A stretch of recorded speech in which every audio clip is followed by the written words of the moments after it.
Hello and welcome back to another POV. Today I am walking around with the SONY 6500 and I've got my Tamron 56mm F1.4 on. The last video I did with this kind of setup did really well. You guys seem to like it.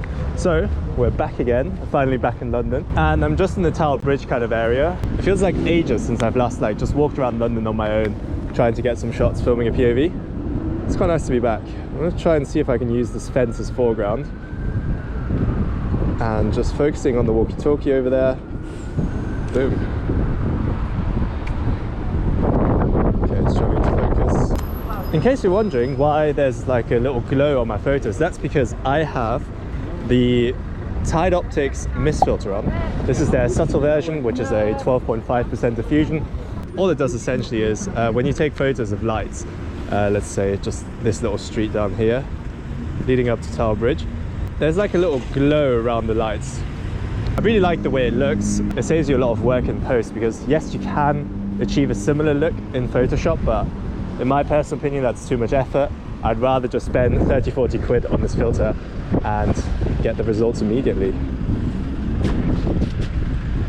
Let's get a shot here. I'm gonna place the light on the sort of left line of thirds, and I'll have the Tower Bridge in the center. I'll try and get a bit lower just to get some extra foreground in there. It also acts as a bit of a leading line towards our subject. I'm just waiting for that bus to drive past me. Going to try and get a very London looking shot by getting a picture of the bus and Tower Bridge in the background. Okay, there we go. I'm glad the bus moved kind of slowly then, because my shutter speed was only 1/125, which is, I'd say, like medium quick. It's not your fastest shutter speed, but as a rule of thumb, whenever you're taking pictures of moving objects, just like a car, then you want to have a fairly high shutter speed, because otherwise it's going to move too quick and your subject is going to be blurry. I really like that blue light over there, but I'm not quite sure how to take a photo of it. Let's see, maybe I can get a bit closer. Don't really know how to compose this shot, but maybe we can do something in editing.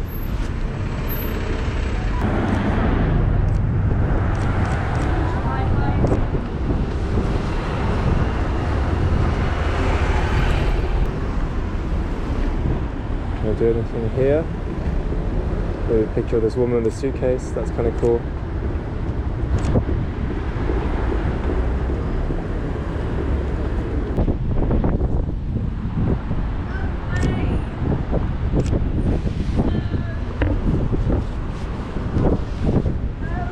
I kind of like this blue thing. Let's just wait for a subject to walk through. Actually, the one with the guy with the coat and the scarf could work. Can I frame a shot through here? Not really, that's kind of forcing it, to be honest. Yeah, the opening was a bit too small. What about here? Maybe I'm just adding foreground for the sake of it. I don't know if the shot's actually that interesting, but let's have a look if I can make this spicy in editing. Let's get a shot of that one. The walking stick in the hat. Kind of a cool aesthetic. I quite like the way the blue parts of the bridge are like illuminated, so I'll just grab a shot of that real quick. Tap this focus. Boom. Okay, so to get a long exposure, what I'm going to do is I'm going to put my camera into burst mode. The shutter speed is 1/3, so it's going to be taking a photo for 1/3 of a second. So when a car drives past, it should leave a nice little light trail. I have spotted a bus. Let's see if I can hold my camera steady enough. Go on, drive a bit quicker for me, mate. That's it.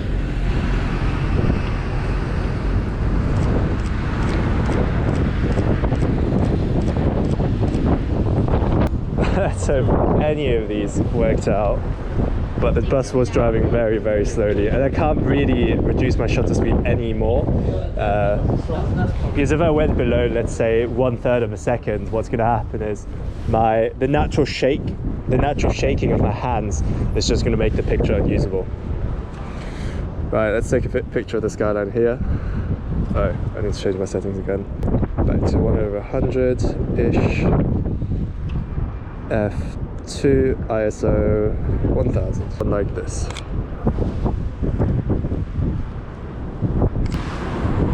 On this channel, we are very big fans of framing, and I can just spot the shard through this little gap in the actual bridge. I wish the gap was a little bit taller so we can see more than just the peak, but hey, maybe there's a story there.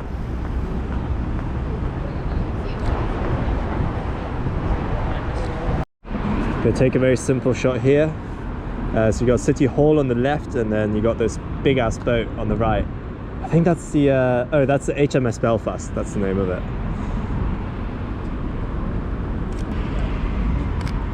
Cool. Moving on. I like the way that people become silhouettes in this shot. The issue is I'm too high up, so I'm going to go a bit further back. Ideally, we just want one person walking through the frame. Maybe like this woman. Or this guy. What's next? Another shot of the bridge? Ah, go on then. I need to get a bit further back for that. That's the thing with the 56, you forget how zoomed in it actually is. The 56 on an APS-C camera is essentially an 85mm equivalent on the full frame. So as a result, you have to get very, very far back to be able to get a full shot, especially when getting sort of architecture shots of bigger buildings, such as Tower Bridge.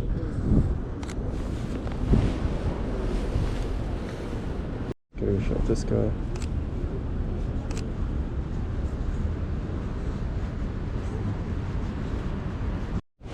Quite like the way that sign looks. The only problem is there's trees in front of it, which is a bit annoying. Ooh, people's silhouettes look kind of cool. Okay, I'm gonna wait for someone to walk through. I think I got it. Oh, that's sick. I like how those two guys are walking in opposite directions. Okay, I'm happy. I like how the shard is peeking out between City Hall and whatever that building is. So I'm going to move over here. So it's bang in the middle. Tap to focus on the shard. What if I go a bit lower? Okay, it doesn't really change anything. Kind of like this angle, so what I'm going to do is I'm going to wait for a classic London red double-decker to drive over the bridge. I'll try to use that bus to maybe create a bit of perspective, because the bus will obviously be dwarfed in comparison to the to Tower Bridge itself.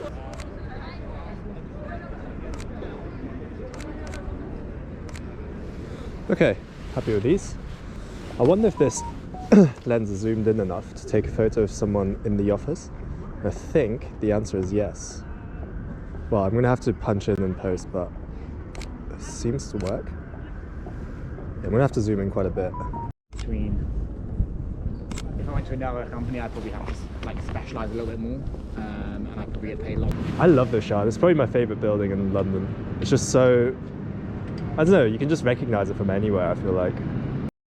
Right, I'm just going to get this quick sort of texture shot of the shard. Quite like the way the windows look. Yeah, those are. Just going to get a cool shot here. But yeah, I spend a lot of time around St. Paul's because it's like a photo hotspot, but also I work there. So quite often I'll like work at St. Paul's all day, finish, and then spend all the evening in St. Paul's taking photos. God, you've really got into the photos. Oh mate, big time. I've really doubled down on it. It's nice, it's a good hobby. Out of all the hobbies I had in my life, this is by far the best one. Yeah. It's gotten me into like really exclusive places or events that I wouldn't have been invited to otherwise. I get paid to go. Oh, it used to not be that time consuming because I used to go to these events anyway. Now it is time consuming, but it's still very fun and I get paid for it. This boat, hold on. It's gonna, that orange light looks really cool as well.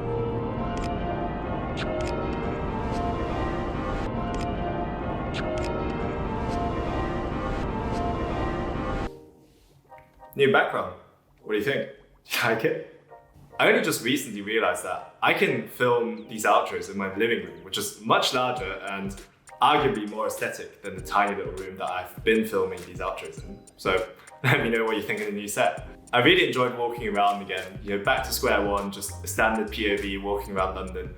I feel like these POV videos, they're a bit like going to the gym. If you do them regularly, you kind of prevent yourself from becoming rusty, especially if you do them in different locations. Now, I tend to do these in London because I live in London, but in upcoming videos, I'm going to try and walk around different cities. Now that traveling is slowly starting to become a bit more possible again, I'm going to try and do some more POVs, maybe internationally. Just like the Barcelona video I did a couple of weeks ago. It was really nice walking around again, you know, just me, my camera, and you guys. Overall, I'm very happy with the shots. I would probably say that this whole Tower Bridge, Shard, London Bridge kind of area is possibly my favorite to take nighttime photos at in London. That might change in the future, but it's just so easy to get really good shots and very typical London shots in that kind of area. Anyway, let's answer a question. I realize I haven't done these in a while. Camera Lizard, aka Jack, has asked me if I ever print out any of my photos, and if so, what do I do with them? So, as you can see, there's a lot of white space in my living room still. I only moved in, okay, I did move in last August, which has been a while now, but I'm a busy guy. I got things to do. But the plan is to fill that empty space with some photos that I'm going to print out. Now, I have a very good friend called Optical Joe, some of you might know him from Instagram, who actually has a color printer. So in the upcoming months, I might ask him to print out some of the shots for me and we'll hang them up. I also have this photo wall over there, and I actually have another one of these wooden boards down on the floor. And with time, those are going to be filled up, but I need to get around to actually hanging it up first. Anyway, I hope you enjoyed this week's video as always. And if you did, please hit the like and subscribe button, and I'll see you next week.